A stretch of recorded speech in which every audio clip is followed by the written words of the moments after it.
રાજકોટ જિલ્લાના ઉપલેટા તાલુકાના ભાયાવદરમાં ખેડૂતોને થતા અન્યાય સામે એક બનીને અવાજ ઉઠાવવા માટેની એક કિસાન અધિકાર યાત્રાનું આયોજન કરવામાં આવ્યું, જેમાં ખેડૂતને સરકાર દ્વારા થતા અન્યાય સામે જેવા કે ઓનલાઈનમાં પડતી મુશ્કેલી, ફાર્મર્સ રજિસ્ટ્રેશન કાર્ડ, કપાસની આયાત પરની ડ્યુટી ઘટાડીને ખેડૂતને કરેલ અન્યાય સામે એક બનીને ખેડૂતના હક હિત માટે સરકાર સામે આંદોલનનું રણસીંગું પુકારીને એક મીટિંગનું આયોજન કરવામાં આવ્યું હતું।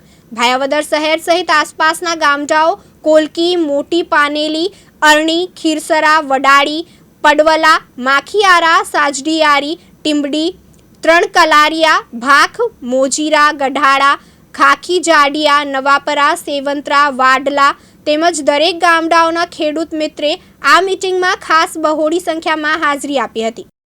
આજે ગુજરાત પ્રદેશ કોંગ્રેસ પાર્ટી દ્વારા સૌરાષ્ટ્રના 100 તાલુકાની અંદર તમામ જિલ્લા પંચાયત બેઠકો ઉપર કિસાન માલધારી અધિકાર યાત્રાના આયોજનના ભાગરૂપે ઉપલેટા તાલુકાના કોલકી, પાનેલી અને દુનિયાની જિલ્લા પંચાયત સીટ ઉપર ખેડૂતોની મીટિંગો રાખી છે। દરેક મીટિંગની અંદર લોકોનો અભૂતપૂર્વ સહકાર મળી રહ્યો છે। ખેડૂતોની વેદના અને વાચા જે છે એ ખેડૂતો ખુલીને બોલી રહ્યા છે અને આવતા દિવસોની અંદર રાજકોટ ખાતે આ ખેડૂતોના અધિકાર માટેની જે લડાઈ છે એ લડાઈની અંદર ઉપલેટા તાલુકામાંથી 3 થી 4 હજાર જેટલા ખેડૂતો આ સંમેલનની અંદર પણ જોડાવાના છે અને અભૂતપૂર્વ સહકાર અમને મળી રહ્યો છે। મારું નામ નયન જીવાણી, ભાયાવદર પૂર્વ પ્રમુખ, ખેડૂત આગેવાન। આજે ભાયાવદરની અંદર જે ખેડૂતોના પ્રશ્ને સરકાર દ્વારા થતા અન્યાય સામે પહેલો પ્રશ્ન તો અમારો એ છે ભાયાવદરના ખેડૂતોનો કે ભાયાવદરમાં નગરપાલિકા વિસ્તાર હોવાના માટે ફાર્મર રજીસ્ટ્રેશન કાર્ડ ભાયાવદરના 1, 2 ને 3 વિભાગના ખેડૂતોનો નીકળતું નથી।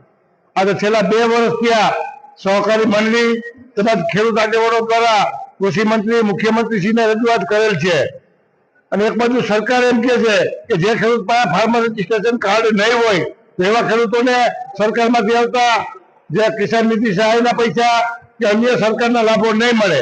તો આમાં ખેડૂતોની તો ક્યાંય ભૂલ નથી, ભૂલ માત્ર સરકારશ્રીની છે, ખેતીવાડી વિભાગની છે કે એ લોકોના કારણે ભાયાવદરના ખેડૂતોને આ કાર્ડ મળતા નથી। અને બીજું કે ભાયાવદરની અંદર જે સરકાર ખેડૂતોને અન્યાય કરે છે કે પાક ખરીદીમાં કે નુકસાની પેટે આપતી સહાયમાં કે ખેડૂત ખાતેદાર હોય, એક ખાતું હોય, મોટું ખાતું હોય, એમાં અડધામાં મગફળી વાવેલી હોય, અડધામાં કપાસ વાવેલો હોય, તો કપાસની જે ઓક્ટોબરની સહાય સરકારે જાહેર કરી છે તો એની અંદર ખેડૂતોએ ઓનલાઈન કરેલું હોય મગફળીનું કે તુવેરનું તો એ ખેડૂતોને કાઢી નાખવામાં આવે છે।